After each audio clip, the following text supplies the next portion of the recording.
Senhor dirija a aula, que o Senhor ensine-nos mais uma vez a como entender essa obra missionária. Nos ajuda, Deus, durante todo esse período que estivermos juntos. E toda a honra, e toda a glória, e todo o poder só pertence a Ti e não ao homem. Então, que Deus possa nos abençoar nesta aula, em nome de Jesus. Amém. Amém, queridos? Então, pronto, vamos embora. Enquanto os outros vão se chegando, a gente vai aí falando um pouco sobre o que a gente já tem visto, né? Estou falando com vocês sobre a grande comissão. A grande comissão no livro de Mateus, Marcos, Lucas e João. E por que eu sempre volto nessa tecla? É porque é dessa ordem do ir, que toda missão acontece aí no Novo Testamento. Depois que ele nos ordenou, depois que ele nos autorizou, depois que Jesus Cristo nos outorgou essa ordem, ele nos deu essa ordem de proclamar, nos fez assim testemunha deles, é que tudo acontece, né? Que tudo acontece. A expansão do reino, a expansão da obra missionária, as perseguições vêm em seguida. Não que o Senhor Jesus já não tivesse falado, né? Que a gente realmente, no mundo, teríamos as nossas aflições, mas que a gente precisava ter bom ânimo, a gente precisava do bom ânimo. E aí, tudo acontece exatamente ao chegar no livro de Atos, que começa aí a primeira igreja, a igreja primitiva, tudo acontece ali em Atos, e quem escreve Atos é o nosso amigo Lucas, né? Ele diz logo no primeiro versículo, ele diz, escrevi ao Teófilo essa carta e tal. Ele está dizendo, esse segundo livro é como se fosse uma continuação do livro dele. Ele está ali fazendo uma nova compilação, a segunda compilação dos seus escritos, né?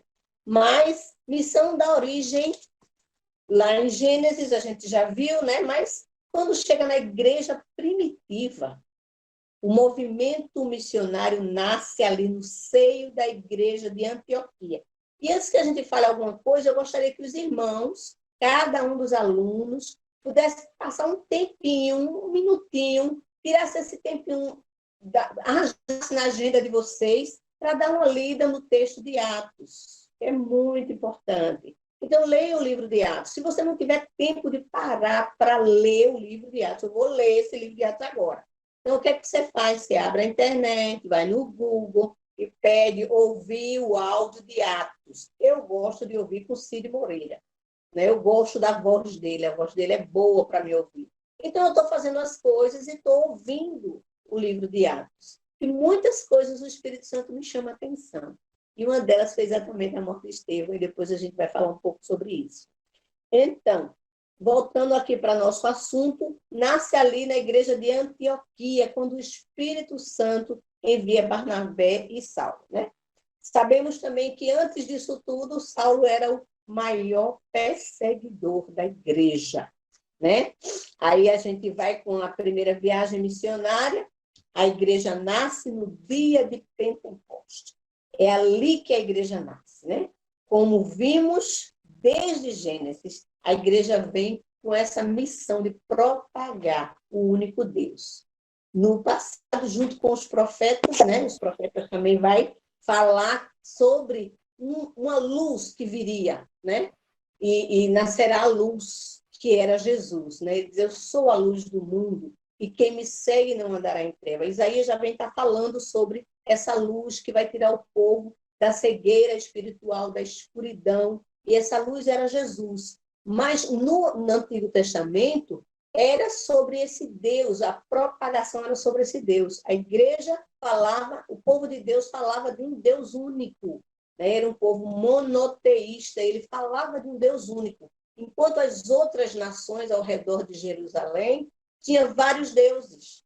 A deusa isso, a deusa aquilo, tinha muitos deuses, mas os israelitas, os hebreus, eles tinham um único Deus. E essa parte aí incomodava as pessoas, como é que um Deus só é dono do céu, da terra, da luz, da água, de tudo. Ele é o único Deus, o Deus poderoso. É o Deus que nós conhecemos, né? O único Deus. E diante disso, o povo, entendendo isso, que eu acho que a gente já falou um pouco, né? Quando Abraão recebe a sua ordem, lá no capítulo 12, né? E ele precisava ser bênção para todos os povos da terra. Mas Abraão, não compreendendo muito bem o seu papel, queria que as pessoas viessem conhecer Deus ali, onde ele estava. E aí a gente sabe que começa ali também dois tipos de missões, a missão centrípeta e a missão centrífuga. Deus dá ordem para que o evangelho, ou o nome dele, a pessoa de Deus, fosse para todas as pessoas, né? Todas as famílias da terra, em Abraão.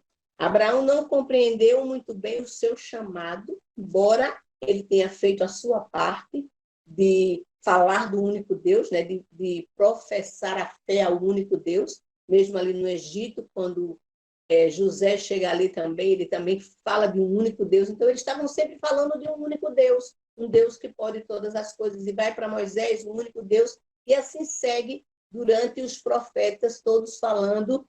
Aí, Jocélio Araújo, paz, querido, sobre um único Deus, né? Então, a gente vê ali em Atos, eu queria ver com vocês, Atos, capítulo 26, 22 e 23. Atos 23, 22 e 26. Eu acho que eu até escrevi aqui, né? Quando a igreja de Jerusalém, deixa eu ler aqui que é melhor para eu não me perder, né? Com Abraão não fluiu muito bem, mas a preocupação divina com a humanidade se apresenta ao longo de todos os profetas que foram impelidos pelo Espírito Santo a falarem desse Deus e do zelo para com o seu povo, né? Então, aí, no livro de Atos 22, 26, eu marquei aqui, eu quero ler com vocês, Atos 26, 22 e 23. Atos 26, 22 e 23. Diz assim o texto bíblico: alcançando, porém, socorro de Deus, até o dia de hoje, permaneço dando testemunho tanto a pequenos como a grandes, como dizemos, nada mais do que o que os profetas Moisés disseram que deveria acontecer. Isto é, que o Cristo deveria sofrer e, sendo o primeiro da ressurreição dos mortos, devia anunciar a luz entre os povos gentios. Então, essa luz de Cristo, desde o Antigo Testamento, precisava ser falada, pregada, anunciada aos quatro cantos do mundo, até os confins da terra. Era importantíssimo que todos ouvissem falar da luz. Então, quando Jesus Cristo nasceu, eles viram uma estrela no Oriente, né? Viram a luz que resplandeceu ali, que era Jesus. Amém, igreja? Amém, meus alunos? Nesse tempo onde os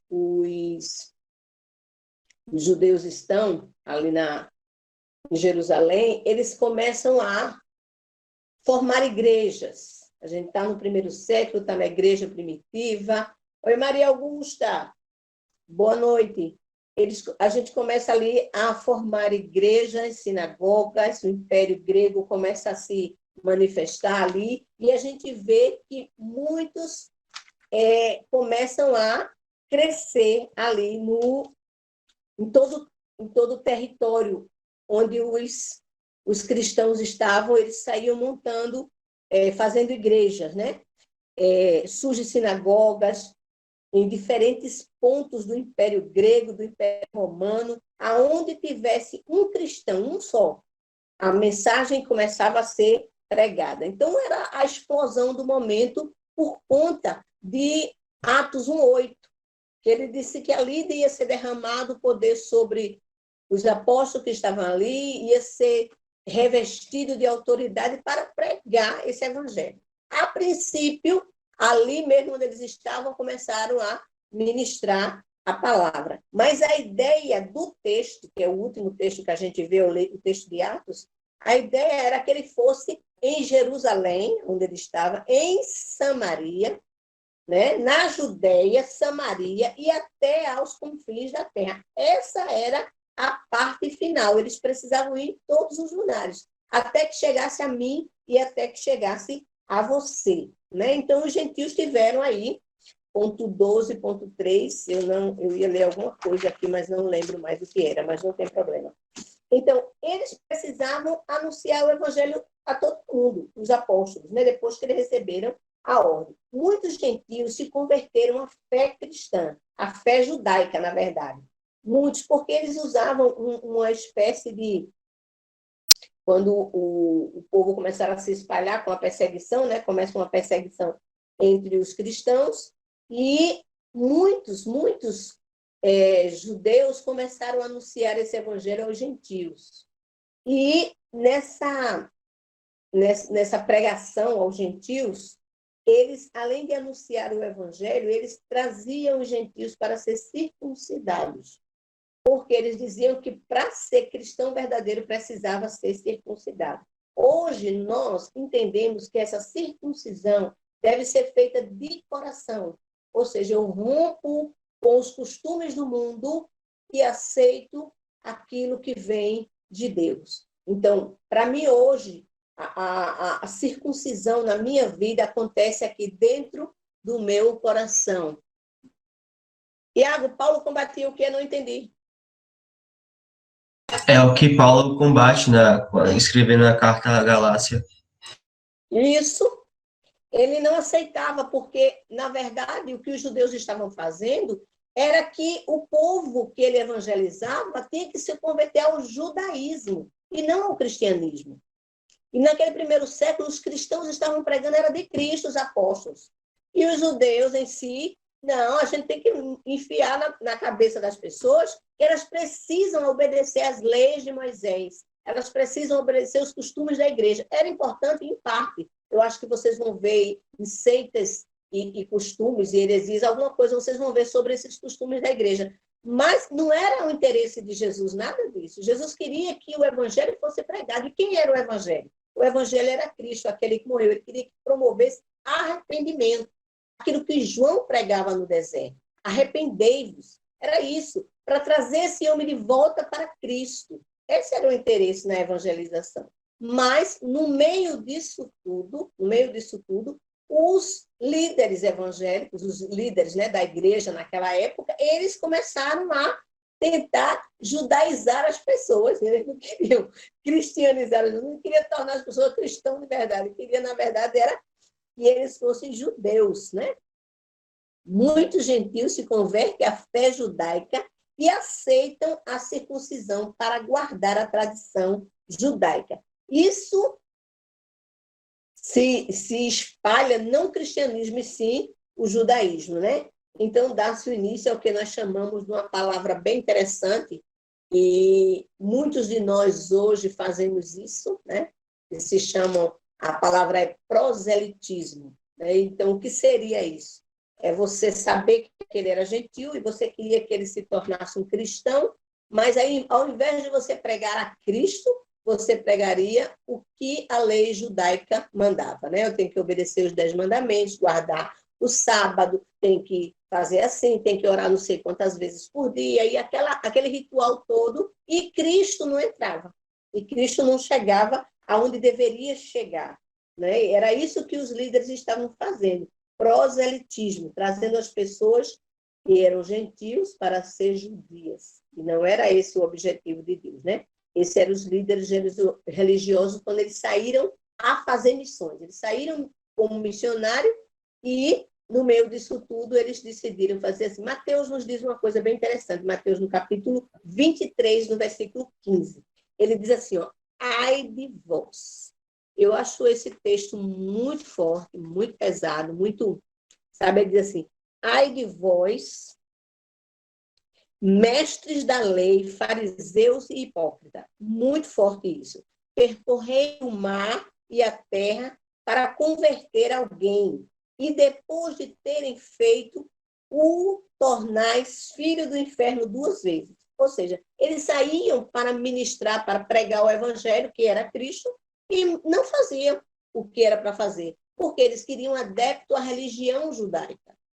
Ele não queria que as pessoas fossem vivesse a vida de Cristo em si, né? Então, quando eles aumentam esse número e as pessoas vêm para a religião achando que mudando de religião alcançaria a salvação eterna, o texto vem dizer que eles estavam trazendo aquele povo para o inferno com a condenação 2 vezes maior. Porque quem achar que seria salvo pela lei, na verdade não seria, porque nenhum homem é capaz de cumprir a lei sem errar em um ponto, né? A gente sempre vai tropeçar num ponto, porque não tem condição de cumprirmos a lei de Moisés. É uma lei muito rígida e, por nós não podermos cumprir essa lei, é que Cristo veio.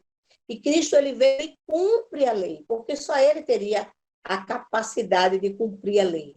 E ele nos livra do peso, do jugo da lei. Porque se ele cumpre como homem, no meu lugar, e ele derrama o seu sangue, então ele me resgata do império e do peso da lei. Então eu fico livre da lei. Entre aspas, eu não tenho como cumprir a lei, Cristo cumpre-a por mim. E aí, nesse caso, é uma morte justificadora, porque me justifica perante a lei, porque a lei estava em vigor, a lei estava vigente, e agora eu tenho a graça. A graça agora age com a morte e a ressurreição de Cristo. E aí o texto de Efésios vem dizer que pela graça sois salvos e não pela lei. E isto é mediante a fé e não pelas obras. Para que ninguém venha dizer, eu fiz isso, que era a história dos fariseus, dos judeus, eu fiz isso, eu cumpri aquilo, por isso eu posso alcançar o céu, né? E isso a gente vai ver isso durante toda a história da igreja, até chegar em Lutero. Quando chega Lutero, não é mais você faz para receber, não.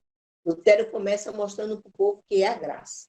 Lutero entende a graça, e aí a gente vai ver nesse período, né, do protestantismo, que Lutero prega exatamente a graça do Senhor, que foi aquilo que ele derramou na cruz graça, e por isso que eu e você estamos aqui.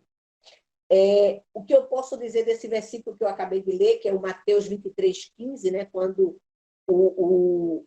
o apóstolo Mateus escreve, raça de víbora, vocês são um dos piores tipos de gente hipócrita, né? Porque torna um homem 2 vezes candidato ao inferno, né? O que é que eu posso dizer? Que os falsos líderes,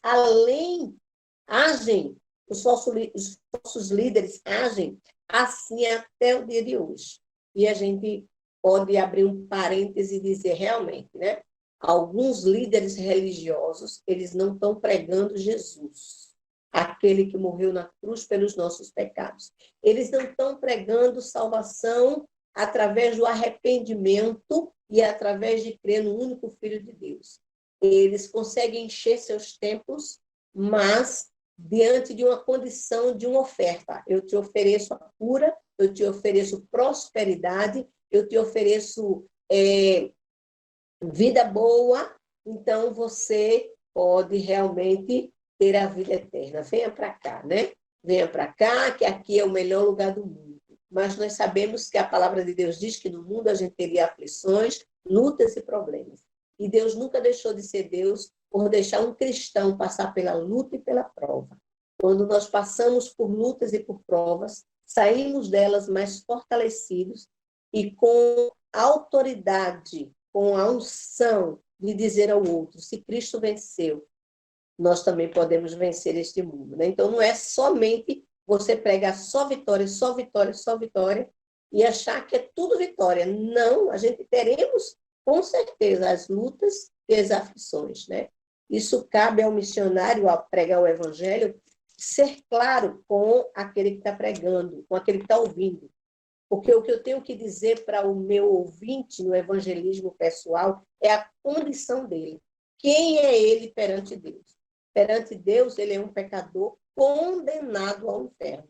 E sendo assim, um pecador condenado ao inferno, ele não tem solução que esteja fora de Cristo. A solução dele está em Cristo. Se ele não estiver em Cristo, infelizmente não tem como, né?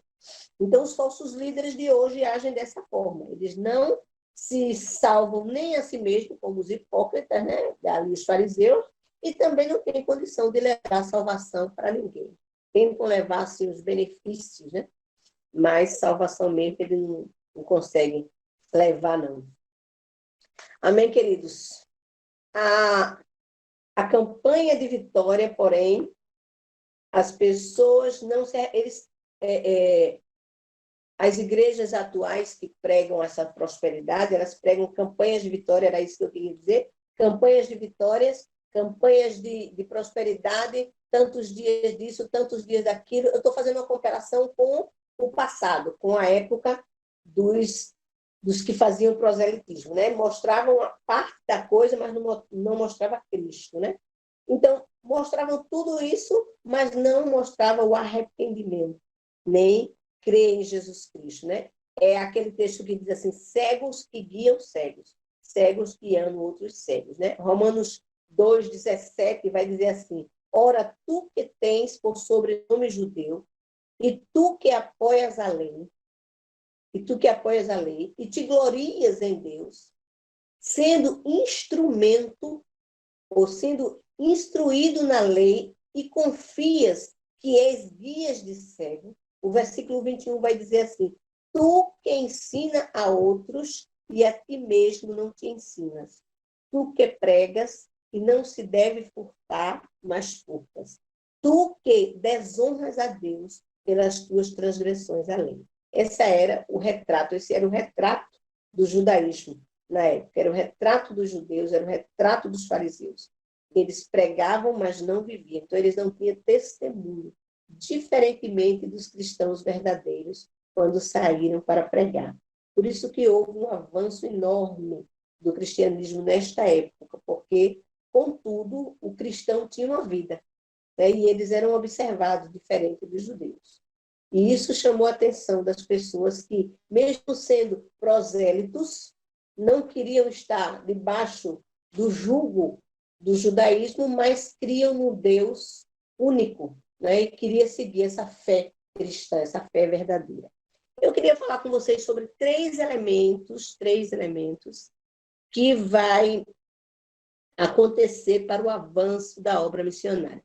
Três coisas que aconteceu na igreja primitiva e que ajudou muito o evangelho crescer. Uma das coisas é o elemento judaico. O elemento judaico é a diáspora, né? Então, como é que acontece essa coisa aí, a diáspora, né? Logo depois do exílio babilônico, quando estava todo mundo livre, né, muitos correram para Jerusalém, para cidades vizinhas ali nas terras do mar Mediterrâneo, né? E lá fixaram suas moradas. Ali eles fixaram suas casas. Muitos ali continuaram crendo, estabeleceram suas sinagogas, porque sentiam saudade dos cultos, sentiam saudade daquele período que eles viviam juntos ali na Babilônia, mas podiam cultuar e tudo. Então, por saudade, por falta, eles começam a ter um esforço para guardar as tradições ali, né, do seu povo. Os conhecidos, eles são chamados conhecidos judeus, prosélitos, tementes a Deus. São aquelas pessoas que entendiam e criam no único Deus e que criam em Jesus Cristo quando foram pregados. Oi? Alguém falou? Saiu de novo.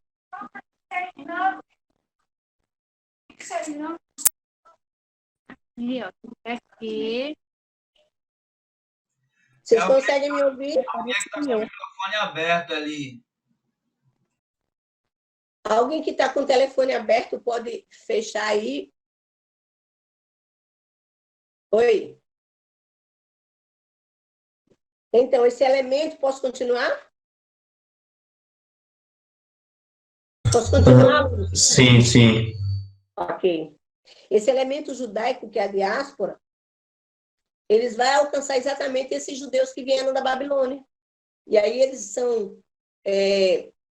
conhecem a verdade acerca de Jesus, creem em Jesus Cristo e firmam ali o seu elo com Deus, né? mas eles não tentam fazer da mesma forma que os judeus fazem. Eles tentam evitar aquilo que o fariseísmo fazia, né? Aquela hipocrisia toda, eles preferem não se misturar, né? Enquanto outros vão para a Palestina, para outros cantos e vão avançando por ali, perto do mar Mediterrâneo, onde eles estão localizados ali e vão crescendo, né? Outro elemento que também fez parte desse crescimento do evangelho é o helenismo, o elemento grego. A Grécia era o centro da cultura, a Grécia era o centro da inteligência, a Grécia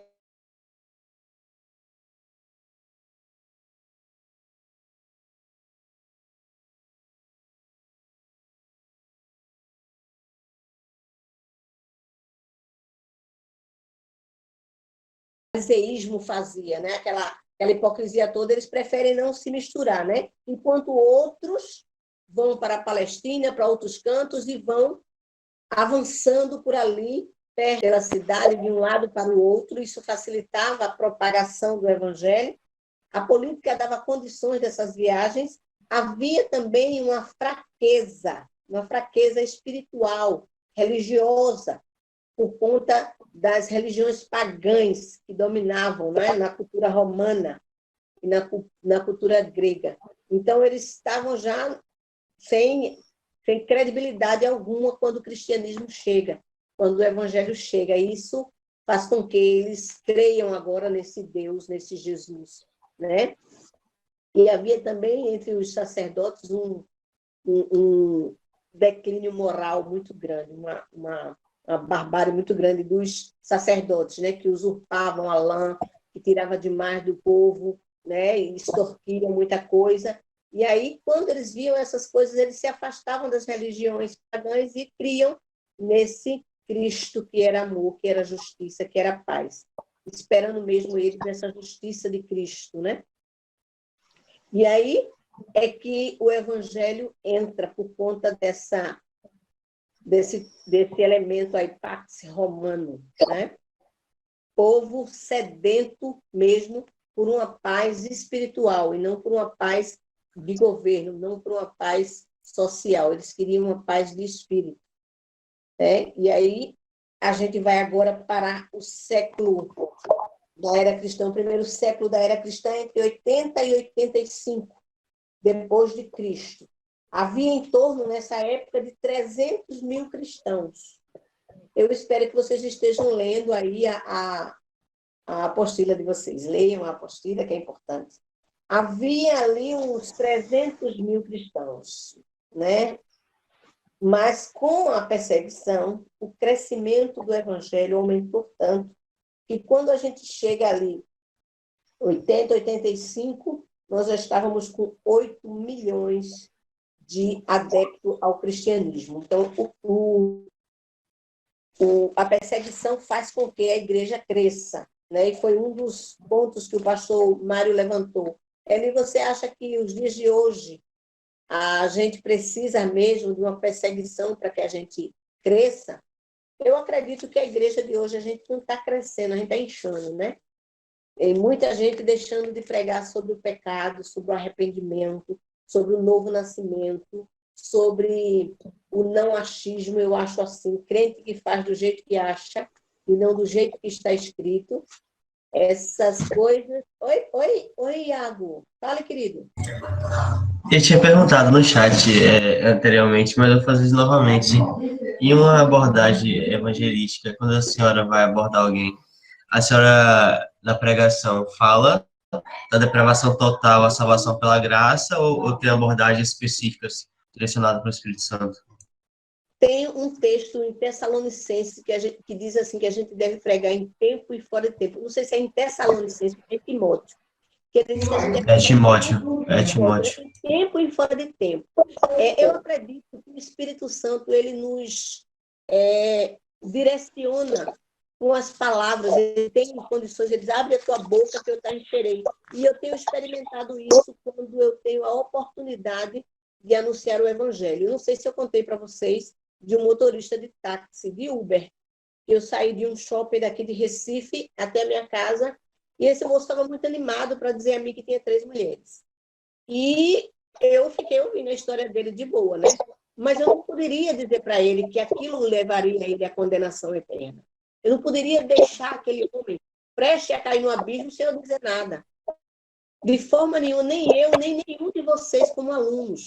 A gente não pode ouvir certo questionamento, certa abordagem de uma pessoa não cristã ou cristã, não sei, que difere daquilo que a palavra de Deus diz. Então, quando ele falou essas coisas, eu falei, meu Deus, você tem condições de sustentar 3 mulheres? Aí ele disse, nada, é uma confusão medonha, minha irmã. Eu disse, agora vamos fazer o seguinte, o que é que você acha que Deus pensa acerca disso? Eu acho que Deus pensa que está errado. Então, ele me deu total liberdade para eu dizer a ele quem ele era. Aí eu tive que explicar para ele, você é pecador, porque o pecado lhe empurra para baixo, o pecado é uma lei que nos faz fazer aquilo que a gente não quer fazer. Então, o pecado nos vicia, nos deixa... Microfone ligado, que tá atrapalhando um pouco aí. Microfone ligado. O pecado nos vicia, o pecado nos empurra para baixo, o pecado ordena a gente que a gente tem que continuar naquele erro. E a gente não tem força para a libertação. Então é Cristo que nos liberta. Oi. É o meu? Ou é o do irmão José ou é do irmão Iago? Eu não sei. É a do irmão Juscelio. Irmão José, o senhor consegue? Agora melhorou? Então, Iago, respondendo a sua pergunta, eu preciso mesmo contar. Para o homem, importante em Guiné-Bissau, era mais fácil dizer que ele era pecador, porque a gente chamava as pessoas de pecador. O pecador fulano veio aqui, aquele pecador que vai andando ali. Então, todo mundo sabia quem era já. E era muito mais fácil lá em Guiné-Bissau. Ele já era pecador, né? Como eu sou. Todos nós somos pecadores, com um diferencial, conhecemos a graça do Senhor que nos resgatou, nos comprou, né? E era fácil demais para pregar esse evangelho, falando a verdade, não iludindo as pessoas, dizendo assim, fique aí no mesmo erro que vai dar certo, né? Fique aí no mesmo erro que vai dar certo. Não vai. A ponte para chegar ao céu é Cristo, né? O evangelho alcançou o mundo conhecido como o primeiro século da era cristã. Ali, o evangelho cresceu, invadiu casa, rua, tudo, né? E no finzinho desse primeiro século, a igreja já estava nos pontos mais altos, de diversos pontos aí do Império Romano, né? No período de 100 a 500 depois de Cristo. A gente vai dar uma olhadinha nesse período, que é aproximadamente 400 anos, né? O que é que acontece nesses 400 anos? Quem estava liderando? E é importantíssimo você estar aí também, se tiver com a sua apostila aberta, dá uma olhadinha aí na apostila junto comigo, ok? Eu estou ali na página 12, daqui a pouco a gente vai dar uma olhada na página 12 da apostila. Comigo. No fim do primeiro século, a igreja avançava nos diversos pontos do Império Romano. No período de 100 a 500, a expansão do evangelho continuou crescendo, pelo menos enquanto a igreja era livre, enquanto a igreja podia seguir sem medo. Mesmo com a perseguição, a igreja tinha essa força total de pregar esse evangelho, né? Não era comprometida, a igreja não tinha nenhum compromisso com o governo, a igreja não tinha nenhum compromisso com nenhum imperador da época, a igreja não tinha nada a ver com ninguém, a igreja tinha a ver com Cristo e com a ordem que ele tinha dado. Então, a igreja segue doravante pregando esse evangelho. Então, houve uma forte expansão e, ao mesmo tempo, um retrocesso. A perseguição por parte dos imperadores romanos e a união da igreja com o Estado. Esse é um outro detalhe que acontece aí um pouco, o declínio também, quando une a igreja ao Estado, né? A gente vai ver como a gente houve muita degradação daquilo que era o evangelho, né? Então, quando a igreja se une ao evangelho, a igreja é controlada pelo império agora, né? Isso acontece por causa da ideia de que se eles não conseguiam parar os cristãos, eles não conseguiam parar o avanço dos cristãos, então eles disseram assim, dessa forma, já que eu não posso pará-los, a melhor coisa é se aliar a eles, né? Então, eles começam a querer se juntar, apoiar para poder trazer e tomar o controle. Era exatamente essa a ideia naquela época, né? Por causa da ideia de que se eles estão crescendo muito, em meio à perseguição que havia, e não podemos pará-los, a ideia que não poder pará-los era se unirem a eles, né? Havia forte entusiasmo, né, por parte dos primeiros cristãos em levar essa mensagem do evangelho em todo canto, e outros em relatar suas experiências pessoais. Então, o que eles viviam, e até hoje é assim, quando você conta quem você era e quem você é hoje, o impacto da transformação que Cristo causou na sua vida vai levar aquele ouvinte a tomar uma decisão. Se ele quer continuar daquele jeito, se ele quer mudar, né? A ideia é essa. O Império Romano agora podia... Professora, qual o ponto da apostila? Eu estou na página 12 e depois eu vou para a página 13. Mas o ponto é porque pela página não estou conseguindo achar, não. Eu estou aqui, ó, surgem novas igrejas missionárias. 3, 4. Estou por aqui. As 10 ondas de perseguição. Não sei se dá para você ver. Dá para ver 3, 5? Eu não sigo totalmente a revista, viu? A apostila, mas é importante porque ela traz datas, traz pontos importantes, tá certo? Eu estou trazendo, como eu disse a vocês, eu estou lendo este livro, já mandei para vocês aí, que ele, para mim, é de melhor compreensão e me ajuda a passar para vocês com mais segurança. Amém? Então, continuando, os imperadores romanos impediam as reuniões em massa dos cristãos. Mas o que eles não poderiam conter ou esconder era a ação do Espírito Santo. Porque o que estava agindo sobre os discípulos, o que estava agindo sobre as pessoas, era o poder do Espírito Santo, o poder de Deus, né? Os cristãos, mesmo dispersos por causa da perseguição, por causa dessa luta toda, eles davam testemunho pessoal do dia a dia, da vida deles, né? E era impossível controlar essa graça de Deus sobre a vida daqueles homens de Deus, né? Tem um dos imperadores chamado, eu acho que o nome dele é Décio, acho que o Décio e o Diocleciano. E eu queria que vocês depois procurassem um filme, eu acho que é uma série sobre imperador. Eu acho que a série é Imperador, na net. Eu estava assistindo e achei muito interessante como os imperadores viviam, né, de lutas, de guerra. Até chegar aqui em Décio e Diocleciano, a gente tem aí esses dois imperadores entre os anos 249 a 305. Os dois fizeram de tudo para eliminar a igreja. Esses dois camaradas aí. Para eliminar a igreja. Sem sucesso, pois a igreja só crescia. Em 306, o imperador Constantino assume o governo em um clima de grandes complicações e questões sobre o evangelho. Estava aquela brigalhada toda, então chega Constantino. E eu procurei uma série que chamasse Constantino, mas eu não achei. Eu assisti, mas faz muito tempo, acho que faz mais de 10 anos, eu assisti uma série com esse nome.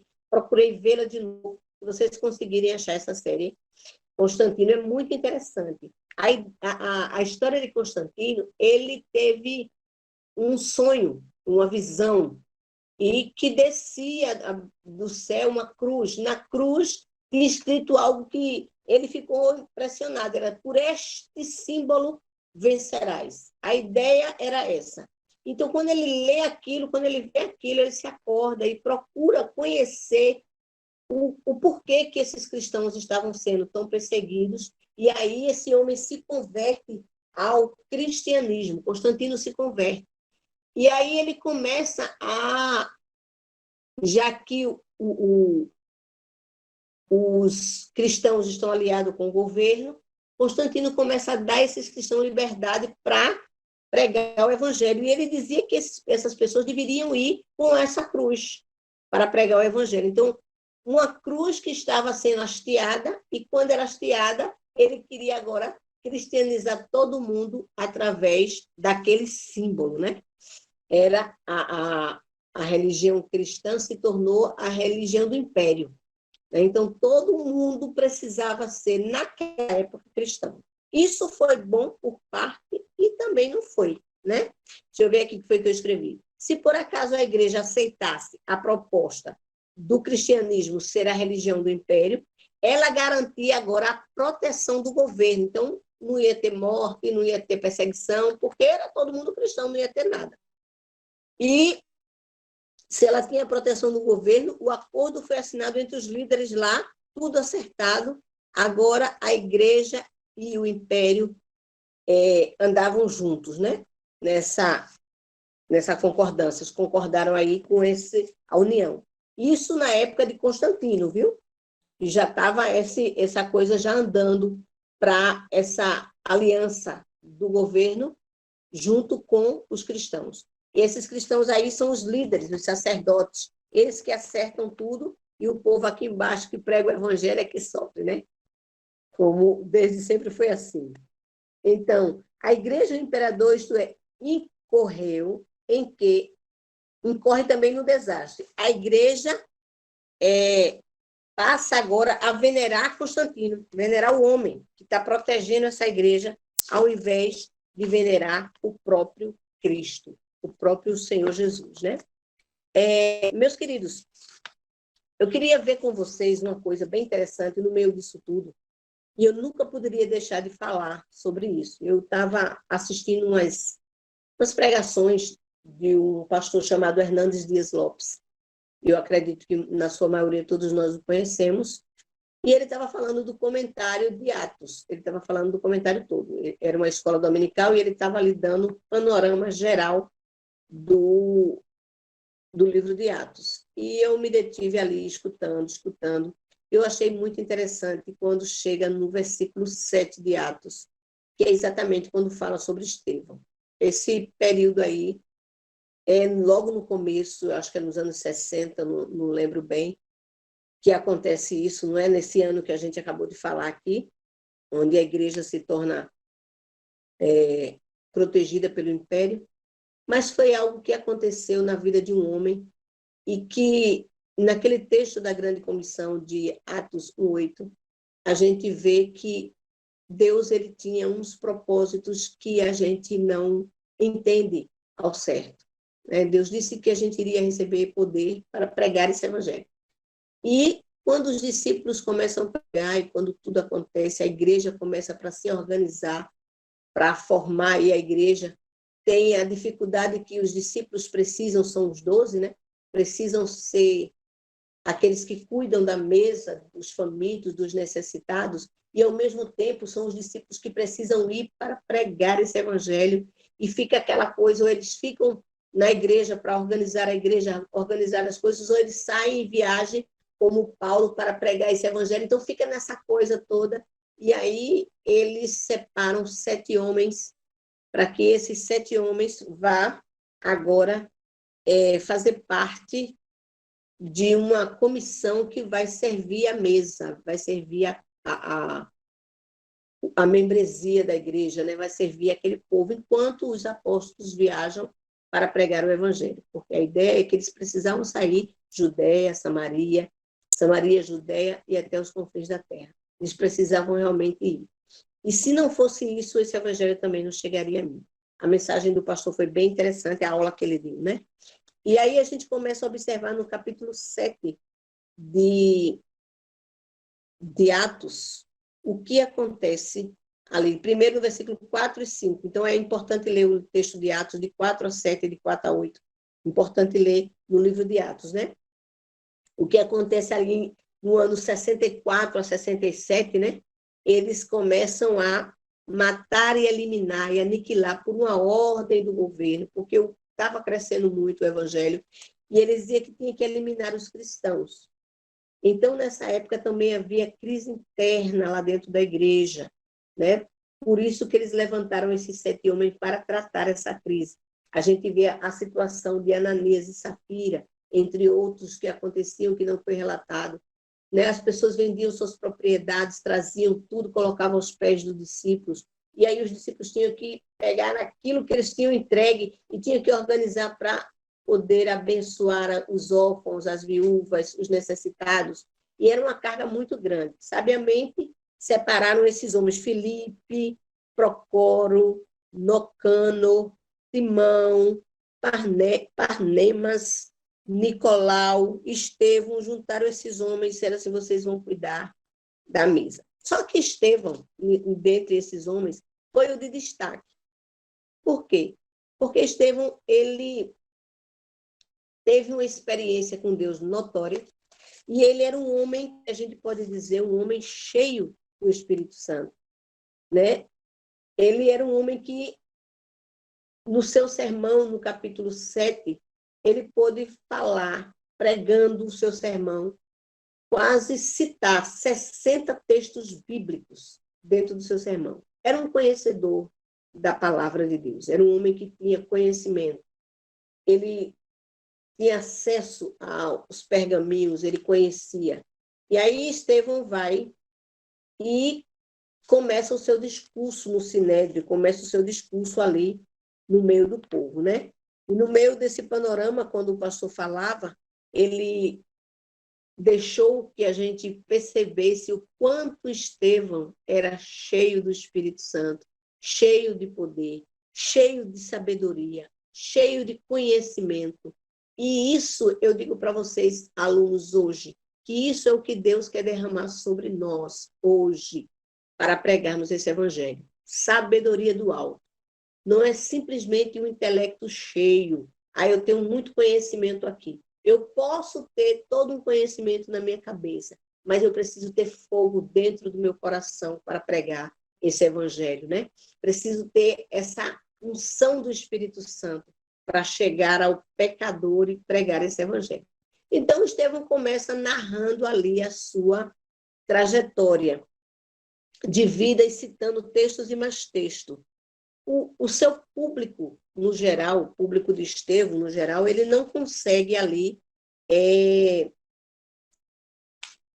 assimilar ou aceitar o que Estevão estava dizendo no seu discurso. Uma parte, alguns aceitaram, outros não. E os que não aceitaram, traz Estevão para fora.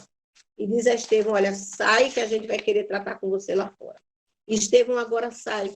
E ali Estevão é apedrejado, né? Como a gente sabe, nas leituras da gente, a gente sabe que Estevão é apedrejado e morre. É uma morte de um discípulo, uma morte de um apóstolo, e nessa hora da sua morte, na hora da sua morte, ele diz algo acerca de que Deus perdoasse esse ato, Deus perdoasse esse ato de maldade que fizeram com ele. Ele encontra, ele consegue ver o céu aberto, ele consegue ver o Senhor Jesus à destra do Pai, e ele começa pedindo perdão pelo povo. E aí eu queria falar com vocês aqui e mostrar para vocês o quanto a morte de Estevão se assemelhou à morte de Jesus Cristo. O quanto houve semelhança no martírio, né? Em alguns acontecimentos da morte de Estevão, a gente vê uma semelhança com a morte de Jesus Cristo. Então, pesquisando aqui, naquele livro que eu mostrei para vocês, do pastor Hernandes, que o comentário eu acho que eu mostrei para vocês, como aconteceu ali, né? Diz o texto ali em Atos 7:56. Eis que vejo os céus abertos e o Filho do Homem está em pé à destra de Deus. Estevão sabia que Jesus Cristo era o seu advogado, embora sendo apedrejado. Isso não significava que ele seria livrado da morte, como ou eu ou você também não vamos ser livres de uma perseguição que chegue à morte, né? Mas que a justiça de Deus vindicaria não somente o seu sangue, mas também o sangue de todos os mártires, né? E isso é bem interessante. Então, aqueles homens agarraram Estevão, o levaram para fora, na decisão de apedrejá-lo. O texto de Atos nos diz que as vestes dos executadores, daqueles que executaram a morte de Estevão, foi colocada, sabe aonde? Aos pés de um homem chamado Saulo de Tarso. E por que eu estou trazendo essa história? Porque eu quero falar também sobre este homem de Deus, que mais tarde se torna este homem, né? Eu acho que lá em Atos capítulo 9 é que ele vem se converter, né? É impossível não... Estevão foram deixados aos pés do jovem chamado Saulo, que eu tinha dito para vocês. Pegaram todas as suas roupas, depois que apedrejaram e colocaram as vestes ali aos pés de Saulo de Tarso. Isso nos diz duas coisas. Ele consentiu na morte como um tirano, um perseguidor, um homem mau que viu e não nada fez, né? Sabia que aquele homem era inocente, o problema era que aquele homem pregava o evangelho, pregava o Cristo, né? E ele consentiu. Mas também disse que aquele mesmo homem que consentiu ia ser também perseguido, tanto quanto foram os cristãos daquela época, né? É impossível não perceber semelhança entre as causas sofridas por Estevão, bem como sua própria morte e as acusações depositadas sobre Jesus e a sua morte no Calvário.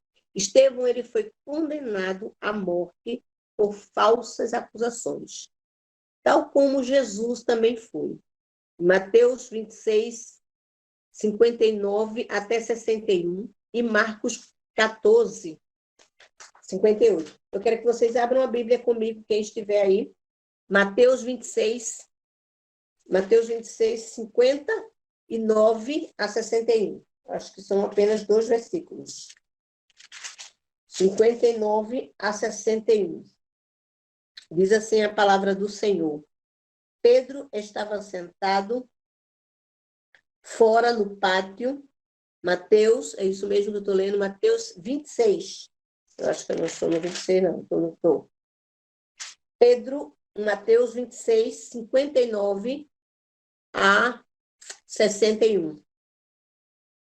Pedro estava sentado fora do pátio, aproximou-se dele uma criada e lhe disse: Tu também estava com ele, Jesus o Galileu. Pedro, porém, o negou diante de todos. É isso, 59. Deixa eu ver aqui, meus irmãos. 59, cheguei. Ora, os principais sacerdotes, agora que eu cheguei, eu pintei aqui, li, mas fui para outro texto. O 59. Ora, os principais sacerdotes e todo o sinédrio buscavam falsos testemunhos contra Jesus para o condená-lo. E não acharam, apesar de se terem apresentado muitas testemunhas falsas, finalmente chegaram 2 afirmando.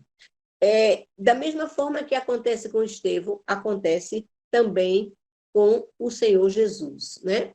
Também, na mesma forma que Jesus orou no momento da sua crucificação, dizendo: Pai, perdoa-os porque não sabem o que faz. No livro de Atos, no capítulo 7, versículo 60, Estevão vai orar da mesma forma. Veja como Estevão tinha um conhecimento profundo sobre Jesus Cristo, né? Por vezes a gente percebe que ele imita os passos de Cristo. Ele era uma testemunha fiel desse Cristo, né? Tinha como testemunhar fielmente desse Cristo. E ele vai dizer assim: o Senhor, não lhes imputes esses pecados. Então a gente vê uma semelhança aí, quando Jesus pede perdão e quando Estevão também pede. Sabia mais sobre as frases da cruz, né? Saiba mais sobre as frases da cruz. Nos momentos finais da cruz, Jesus entregou o seu espírito ao Pai. A gente vê isso em Lucas. Estevão, por sua vez, entregou o seu espírito a Jesus. Enquanto Jesus Cristo entregava o seu espírito ao Pai, ele dizia: Pai, em tuas mãos entrego o meu espírito.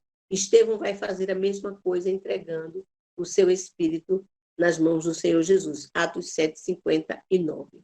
Essa foi uma declaração sobre a divindade de Cristo. Estevão morreu, mas a igreja continua viva. Estevão morre, mas a igreja continua ali viva. As vestes daqueles que mataram o mártir era entregue aqui. O primeiro mártir da igreja foram depositados aos pés de Saulo de Tarso, o maior perseguidor da igreja, como eu já disse. Mas a promessa havia sido feita, a morte não poderia prevalecer contra os seguidores de Cristo. Então, no capítulo depois, né, no capítulo 8, 9, é que o que perseguia passa a ser o perseguidor. E é assim que a graça de Deus faz. É assim que a graça de Deus faz. Ela transforma aquele que é um perseguidor num perseguido, para que a glória de Deus e a obra de Cristo na cruz se manifeste a todos os homens.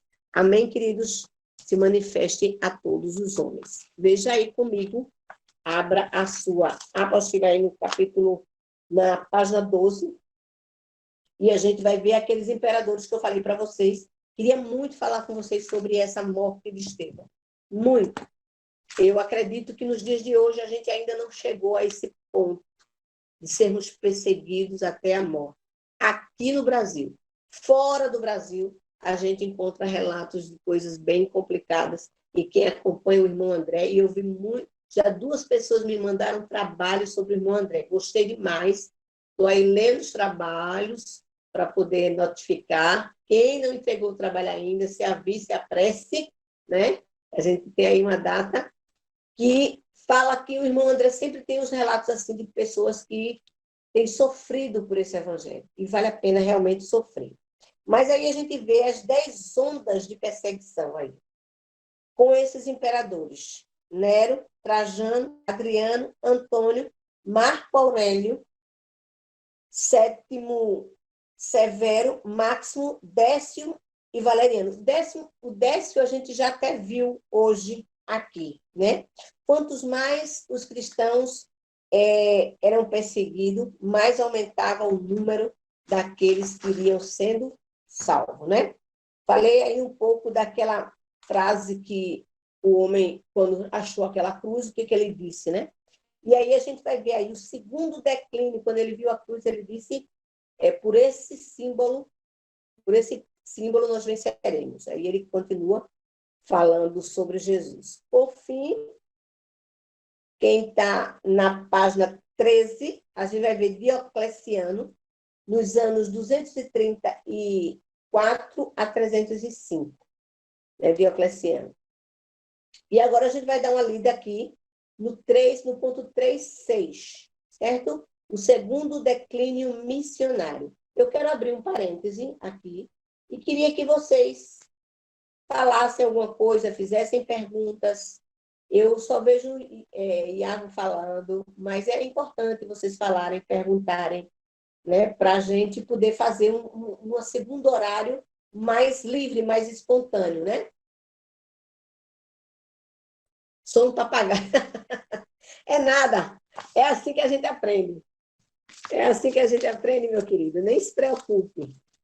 Mas é importante a participação, viu? Eu vou ter que ler aqui. Não gosto de estar lendo.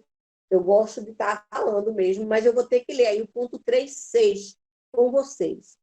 Né? O segundo declínio missionário. Abra aí a sua apostila, leia comigo, acompanhe comigo. Motivo: discussões teológicas, disputa e aceitação do acordo romano. Que acordo era esse?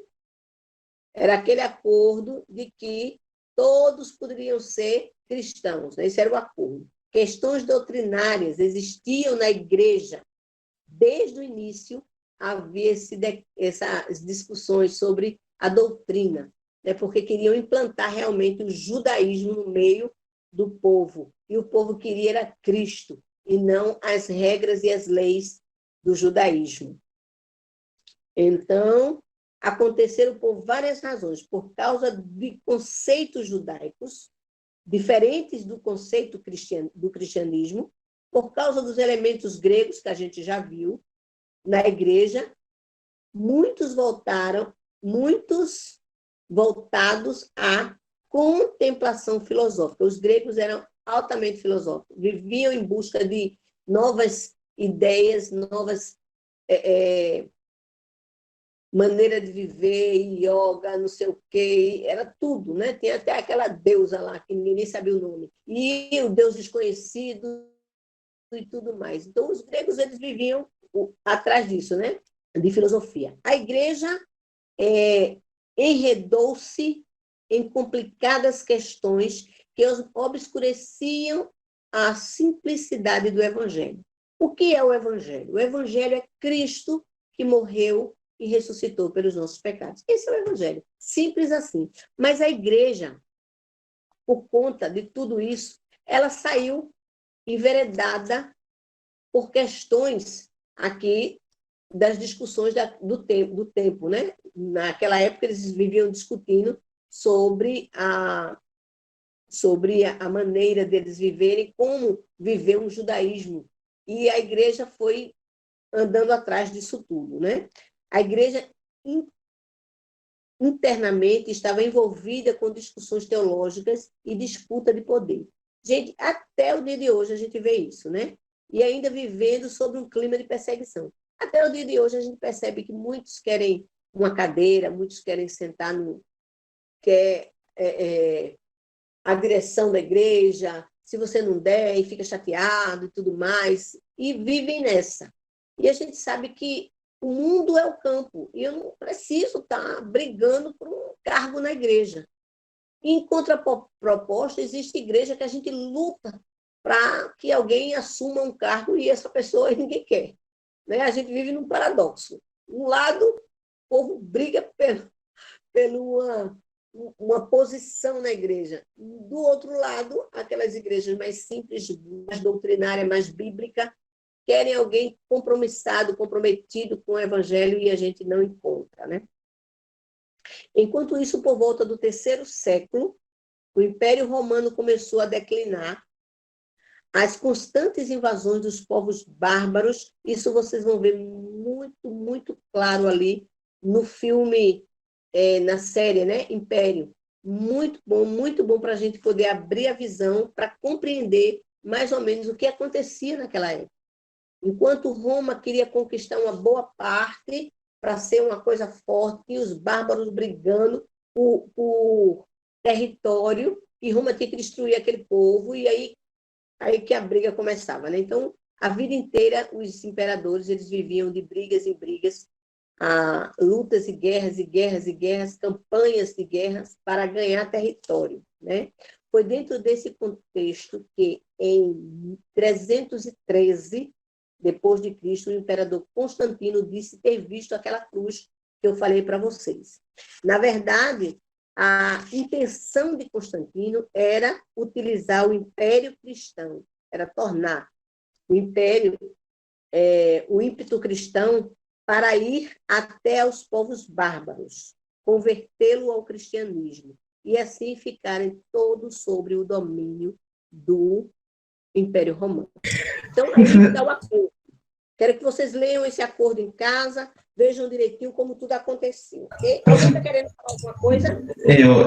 Quando tem esse acordo de Constantino, eu acho que eu vi isso, não se lembra, eu acho que foi no ensino fundamental. Eu acho que cria a Igreja Católica, né? Que ele vai fazer essa questão Isso, né? de universalizar o contexto, né? Para ganhar todo aquele povo ali no contexto político. É verdade. E outra coisa, os cristãos se enclausularam dentro dos mosteiros naquela época, eles viviam faziam missões de dentro dos mosteiros. daquelas grandes igrejas, né, dos grandes templos, eles viviam ali enclausurados, e ali surge a igreja católica realmente com essa união, é verdade. É verdade. Assim a igreja romana consolida-se, a igreja católica universal, é aí que surge tudo. E mais tarde, graças a Deus por Lutero, né, a gente tem que agradecer a Deus por aquele homem de Deus que enfrentou tudo e disse, não, não é por aí não. O desvio foi muito grande, a tal ponto que foi necessário que Deus tivesse que intervir, porque eu acho que Deus não aguentava mais, né? Vamos continuar lendo aí nosso... Eu quero que vocês falem, viu? Eu sei que não é só o Iago, não, que tem boca, não. Todo mundo tem. Então, vamos interagir, meus queridos. Durante 5 séculos, a igreja utilizou os mosteiros para objetos ou objetivos missionários. A igreja vai trabalhar ali dentro dos mosteiros, né? Nascem ali várias ordens. Aí a gente já está tratando mesmo da igreja católica, os franciscanos, os domicianos, os beneditinos, os jesuítas. Isso tudo você vê lá no ensino fundamental mesmo. Jesuítas, como começou as evangelizações, como eles saíam em campanhas, né, sempre levando a igreja à frente, à cruz. A cruz era tudo. Quando Constantino viu aquilo, eu acredito que aquele sonho de Constantino foi coisa de Deus, né? Mas a sequência não foi, não. A sequência não foi, não. Mas até ele ter o sonho, entender que só a cruz é que nos leva a Jesus, e é verdade, aos céus. A cruz é que vai nos levar aos céus. A interpretação daquilo pela Igreja Católica é que foi ruim. Mas até chegar à cruz, o caminho realmente é isso, né? Tem até aquele canto que diz assim, pela cruz nos salvou, e aí realmente é pela cruz. Principais missionários católicos, vamos ver aí? Agora a gente já está aí no século XVII, né? E os principais, a letrinha A, os principais missionários católicos. A gente tem o Filas, Martinhos, de Tours, Patrício, Columba, Miniano, Agostinho, Bonifácio, Domingos Francisco de Assis, e o Francisco Xavier.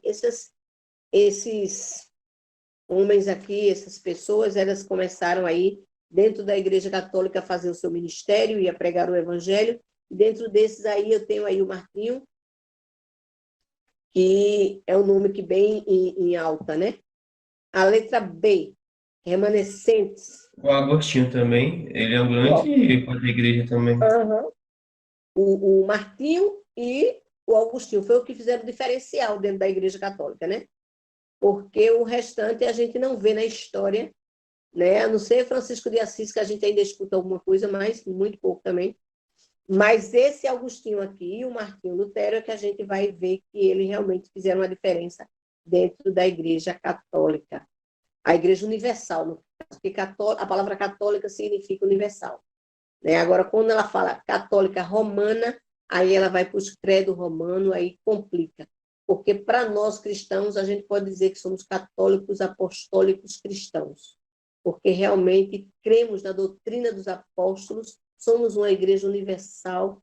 Lá na cruz, Jesus Cristo universalizou o evangelho, era nele que tudo acontecia, então podemos dizer que somos católicos, sim, mas um católico cristão verdadeiro, que confessa Cristo e não que confessa Roma, mas que confessa Cristo. Os remanescentes, nem todos estavam de acordo com o rumo que a igreja estava tomando. É isso que eu falei já, não estavam de acordo. Desde que uniu o evangelho à igreja, que nem todos estavam de acordo. E acontecem vários movimentos de reforma. E quantos de nós conhecemos sobre a reforma protestante, né? Interessantíssimo isso, importantíssimo. E aí vai surgir ali na Inglaterra vários nomes de ponta, ícones importantíssimo, não tem como a gente não dizer, né? Esse John Wycliffe, um homem de Deus mesmo, que Deus levantou no seu tempo, na sua época, ali na Inglaterra, né? Na Tchecoslováquia, né? O João Hudson, importantíssimo homem de Deus, missionário. Procurei, eu quero que vocês falem sobre ele, não vi ninguém falando. Interessantíssimo o trabalho de João Hudson. Na Itália, a gente vê Jerônimo, que é também importante, e os anabatistas. Gente, eu tinha uma aula sobre os anabatistas com um pastor chamado Douglas Battaglião, que eu me apaixonei com esses homens. Gente, vocês precisam pesquisar sobre isso, conhecer um pouco mais. E aí a gente chega na Idade Média com Erasmo em 1466, por diante. Os reformadores, em todos, a gente vê Calvino, né? Dentre os reformadores, né? A gente vê Calvino, a gente vê Martinho Lutero, são comuns quando nós falamos sobre reforma protestante. A gente já saiu ali já do primeiro século, a gente já está entrando já no segundo, esse povo aqui está lendo, buscando mais, mesmo debaixo do controle de Roma, mas eles estão interagindo com o Espírito Santo. Deus está preocupado com o rumo que a igreja está levando, e Deus começa a levantar esses homens aí de Deus, homens realmente capazes de fazer mudança no mundo. E essa mudança que esses homens fizeram chegou até nós, e louvado seja Deus por isso.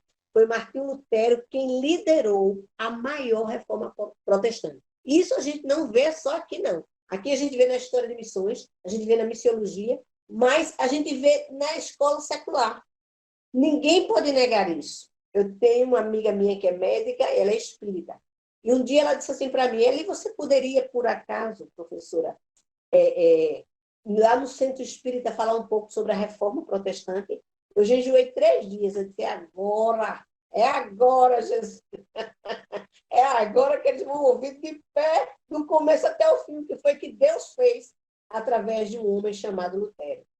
E aí eu estava toda pronta, né? Peguei cartazes, tudo que eu podia, slides sobre a reforma protestante, deixei tudo organizado, datas de quando unificou-se a igreja cristã como uma igreja unificada com o governo, tendo assim a sua proteção com o governo. Eu estava toda preparada. Eu disse, aí é quando? Aí ela desistiu, porque o inferno realmente atrapalhou o meio do campo. E aí a gente não pôde falar sobre essa reforma ali, naquele centro, né? Não por nada. Não tenho nada contra aqueles que seguem aquela religião pessoal, mas biblicamente nós sabemos que não tem respaldo bíblico para uma pessoa morrer e reencarnar, morrer e reencarnar, morrer e reencarnar. Interessante é que eles criam na Bíblia, né? Pois é, pois é. E aí eu disse, eu tenho que ir falar a verdade, né?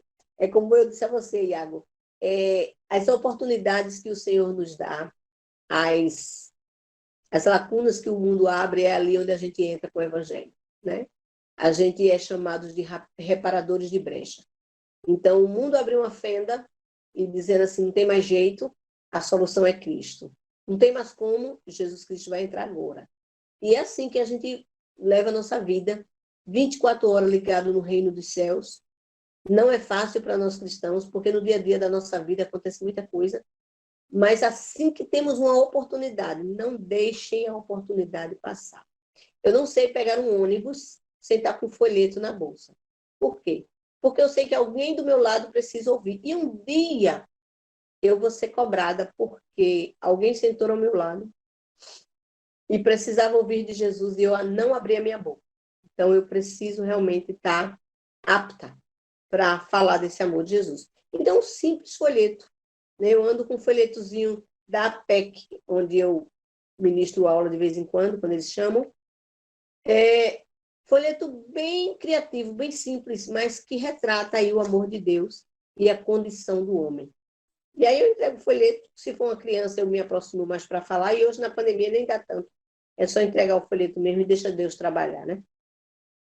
O ponto 1, depois da letra C, diz assim, os cristãos ainda lutavam pela conservação de suas vidas por causa da perseguição.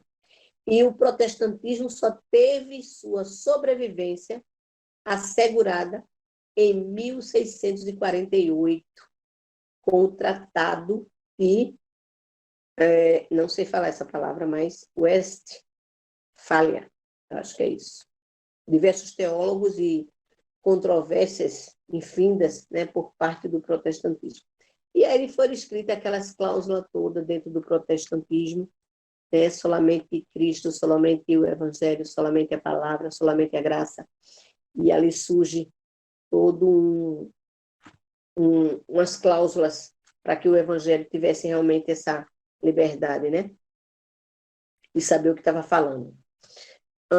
A letra D diz assim: inicia-se iniciativas missionárias dos protestantes, em meio à ausência de uma atividade missionária estruturada e permanente. Os protestantes fizeram algumas tentativas na Suécia, com o rei Gustavo, na igreja holandesa, os holandeses também tentaram fazer isso. Um livro cristão escrito por Hugo, eu não conheço esse livro, foi usado por marinheiros holandeses para a evangelização no extremo oriente da Ásia. Hans Sonek, né, um crente alemão que esperava um grupo e tentou ali penetrar entre os muçulmanos. A gente vê aqui o cristão chamado Justino, na América do Sul, sem apoio de nenhuma igreja. E a gente vê que mesmo no meio dessa coisa toda, Deus sempre levantando um, outro, um ali, um aqui, de forma que até o fim, até os confins da terra, fosse chegado esse evangelho, né? E o evangelho ele é proclamado mesmo no poder do Espírito Santo, a gente não tem dúvida disso. E a história vai nos relatar muita coisa, mas não é somente a história que nos relata, né? A gente vê que no nosso dia a dia a gente percebe também Deus agindo na nossa vida, Deus agindo na minha e na sua. Assim que a gente se disponibiliza a andar na presença do Senhor, andar com o Senhor e dedicar a nossa vida com o Senhor, a gente vai ver que Deus também quer usar você para fazer a história. Porque, de certo, Deus está escrevendo a sua história até que o seu filho venha, até que ele volte. Então, Deus está escrevendo. E muitas vezes, meus queridos alunos, Deus precisa de mim e de você para continuar escrevendo essa história. Muitos dizem assim, Deus não precisa do homem para fazer nada. É bem verdade mesmo. Deus não precisa, não. Mas eu preciso me dispor a Deus, me deixar disponível para que Deus possa me usar e eu marcar a minha geração. Como esses homens que foram lidos, que marcaram a sua geração, que escreveram a história. Deus também quer escrever a história na minha geração, através da minha vida, através da sua vida. E eu não vou abrir mão disso. Eu não vou abrir mão de passar adiante sem ministrar este evangelho, sem fazer a história junto com Deus. Nós somos cooperadores de Cristo. Nós estamos aqui para cooperar com a obra. A honra é dele, a glória é dele, o louvor é dele. Mas Deus é aquele que usa homens. Deus é aquele que usa, como tem aquela frase daquele homem, né? Ele não quer usar os poderosos, ele quer usar os fracos mesmo. Aqueles que não dizem assim, eu não tenho condições. Para que é na fraqueza, como diz o texto, que o poder de Deus opera, que ele se aperfeiçoa. Então, eu quero dizer para você hoje, que você que está aí sentado, assistindo aula, e muitas vezes você já diz assim, não tem jeito para mim, eu não sei, não, eu estou fazendo esse curso, mas não sei nem para quê mesmo. Né? Eu estou aqui assistindo aula, mas eu não tenho dom, eu não sei falar, eu não sei isso, eu não sei aquilo. Eu quero dizer que Moisés também não sabia falar, e ele foi o libertador do povo de Israel. Eu quero dizer para vocês que Saulo, que era um perseguidor ferrenho, Deus usou para ser um homem perseguido em prol desse evangelho, que sofreu por este evangelho. Então, Deus também quer nos usar. Ele quer achar homens e mulheres disponíveis para poder trabalhar conosco e escrever uma história na vida de outros. E é bem interessante quando a gente lê aqui o papel dos anabatistas e outros, e eu acredito que na próxima aula eu vou falar um pouco sobre os morávios, e a gente percebe como a unção que estava sobre os apóstolos naquela época pode estar hoje sobre a minha vida e sobre a sua vida. Porque Deus não muda, Deus é o mesmo. A graça de Deus é a mesma. A graça de Deus é a mesma. O poder de Deus é o mesmo. A unção é a mesma. O Espírito Santo é o mesmo. O que está faltando em mim e em você é aquele período na qual nós passamos com Jesus. Estamos passando pouco tempo com o autor do livro santo, com o autor da Bíblia. Pouco tempo passamos nessa palavra. Estou falando no modo geral. A gente lê o devocional, alguns, outros nem leem. Alguns param e dizem, não, agora eu vou meditar na palavra. Outros não têm nem tempo para tal coisa, porque o mundo corre muito. Então, como nós vamos evangelizar o mundo todo? Como eu posso dizer que o mundo é o campo, se eu não tenho entendido da palavra? E eu faço uma pergunta que foi me feita no seminário: quantas vezes você, que é um cristão verdadeiro, leu a Bíblia? Toda. Quantas vezes? Eu só li uma. Eu só li alguns livros. Ou eu só li um pouco. Então, eu não tenho como alcançar o mundo todo se eu não tenho conhecimento do livro. Eu preciso conhecer as verdades desse evangelho. Por quê? Quanto mais eu me aproximo desse evangelho, mais perto de Deus eu fico. Mais unção de Deus vem sobre a minha vida. Mais graça e mais amor é derramado no meu coração pelo perdido, pelo pobre, pelo necessitado. É Deus que vai me levar a ele, porque Deus continua escrevendo a história. E a história precisa findar-se quando Cristo vier nos buscar. Então, eu falo todas essas coisas, mas essas coisas não me interessam. É a história, é importante. É importante conhecermos a história. De onde nós viemos, a nossa origem. Mas o mais importante ainda é deixar-se ser usado pelo Senhor Jesus na obra missionária. E a obra missionária, na minha e na sua vida, começa quando eu entendo quem eu sou em Cristo. Quem é que eu sou em Cristo? O que foi que Cristo me tornou? Um discípulo, um servo, um filho ou um ouvinte desse evangelho? Eu preciso ser discípulo, eu preciso ser servo, eu preciso ser profeta, eu preciso pregar esse evangelho, anunciar as boas novas. E isso independe do local onde eu esteja. No meu trabalho, se tem a oportunidade, eu prego. E eu queria aproveitar esses 30 minutos, meus queridos, e contar um testemunho muito rápido e simples acerca de um texto bíblico que diz assim, que não pelas obras para que ninguém se glorie, lá em Efésios, no capítulo 2. A salvação, ela vem através de quê?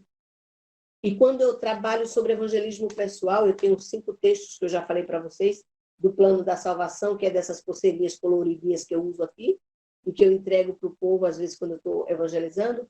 E, diante da obra missionária e do Deus, que é o centro de tudo, né? A mensagem que precisa ser cristocêntrica, eu não posso chegar no céu por bondade, eu não posso chegar no céu por ação daquilo que eu faço. Vai contar alguma coisa? Sim, talvez, mas não para a salvação, porque para a salvação Jesus Cristo veio ao mundo. Foi para isso que ele veio, para nos resgatar do pecado, né? E aí, nesse inteirinho, estava trabalhando e alguém olhando para mim, eu estava estudando com as minhas amigas sobre o livro de Daniel.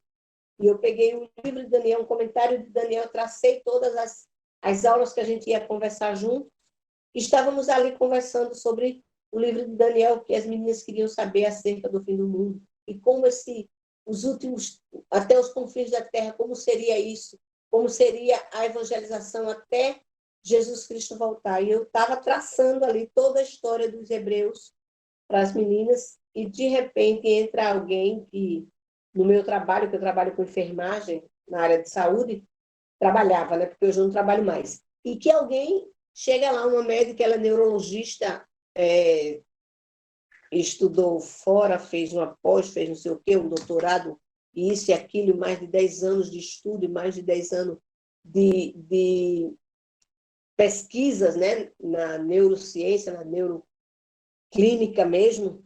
E quando eu estava falando com as meninas sobre a salvação, ela interrompeu e me disse o seguinte: queridos, minha sogra, ela é uma mulher muito, muito, muito abençoada por Deus. E eu acredito, viu, que ela já está no céu. Ela está viva, mas aquela ali tem o céu garantido. E eu ouvi aquela conversa e eu não queria falar. Eu queria ficar calada. Eu disse, Senhor, eu não vou bater de frente com essa mulher e dizer a ela que a sogra dela não está no céu, não vai estar. Porque eu, primeiro, não tenho a chave do céu para dizer quem está dentro nem quem está fora. Mas a Bíblia é a chave, meus irmãos. A Bíblia é a chave que abre portas.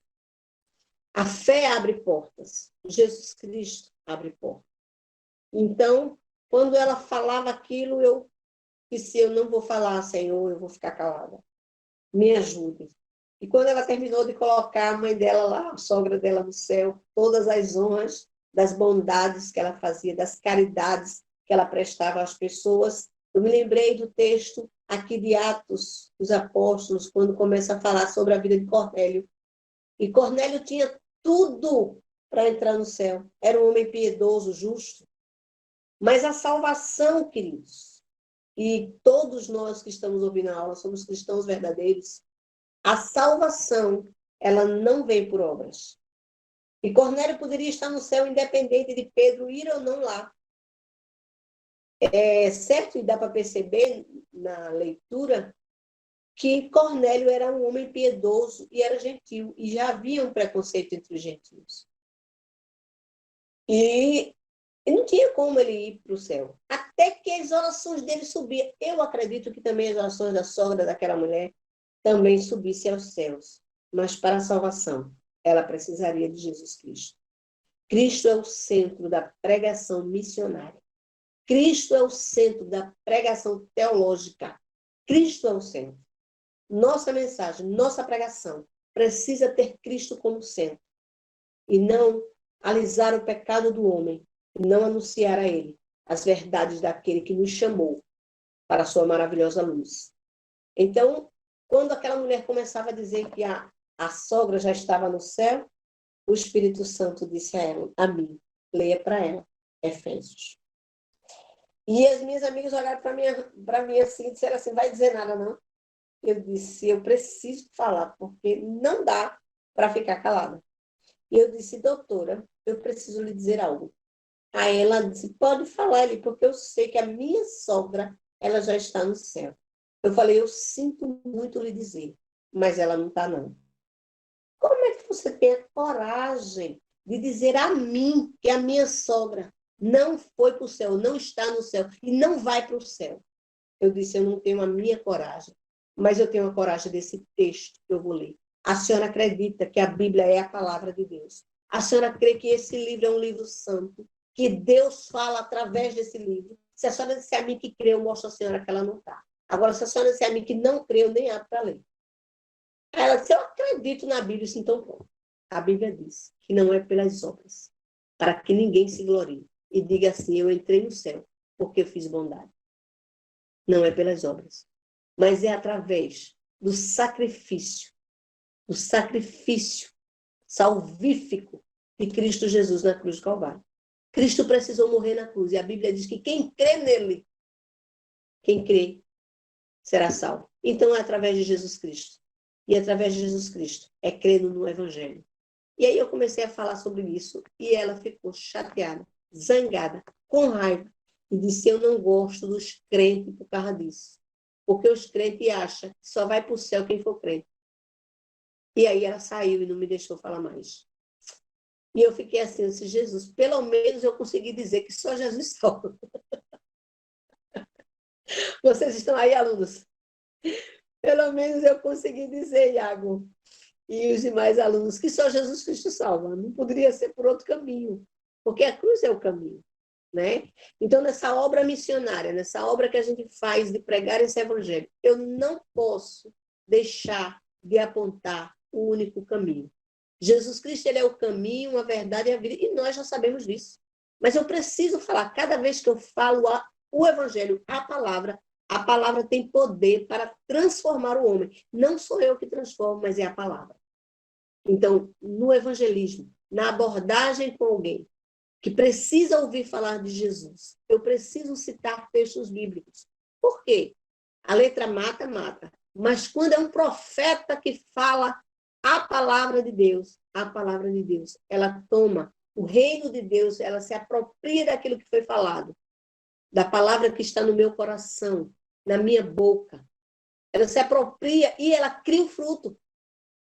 Então, uma hora ou outra, aquela pessoa vai se lembrar, porque o Espírito Santo vai lembrar aquela pessoa daquela palavra que ele ouviu.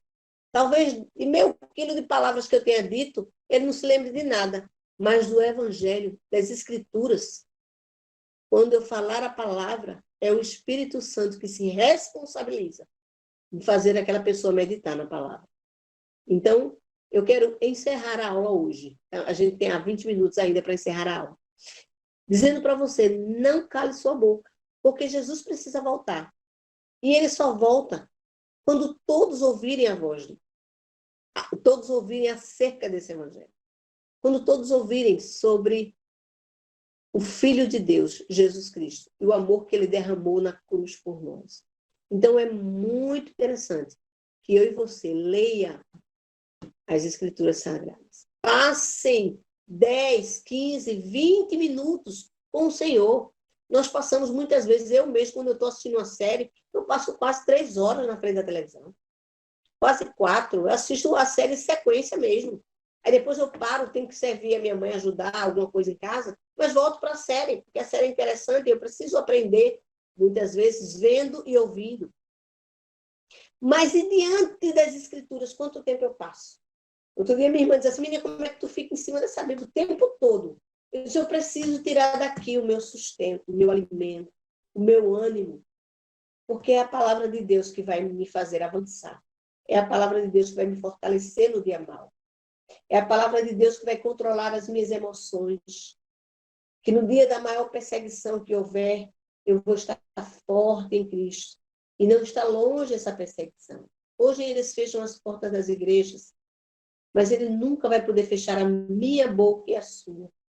Porque a palavra de Deus, como diz Romanos 10, 8, eu acredito é 8, 10. A palavra está no meu coração, está perto de mim e na minha boca.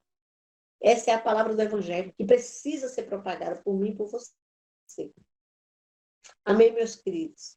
Eu quero saber se alguém tem uma palavra para falar hoje. Pergunte, falem. Só Iago que fala, eu quero ouvir os restantes dos alunos. São 2 horas eu aqui falando com vocês e vocês vêm falar comigo. Bora falando comigo aí. Próxima aula a gente vai ver os moravianos dessa igreja aí. O terceiro declínio. Cadê vocês? Estão aí? Alô? Eli, eu acho que está todo mundo anestesiado aqui. Meu Deus do céu, com o quê, minha gente? A unção, a graça, entendeu? Aí está todo mundo Só, assim, está todo mundo só em você êxtase, que fala e êxtase. vocês não falam, não. Eu quero vocês falando também. Aí, pastor, tem que botar esse povo para falar. Como é que a gente vai aprender se não fala?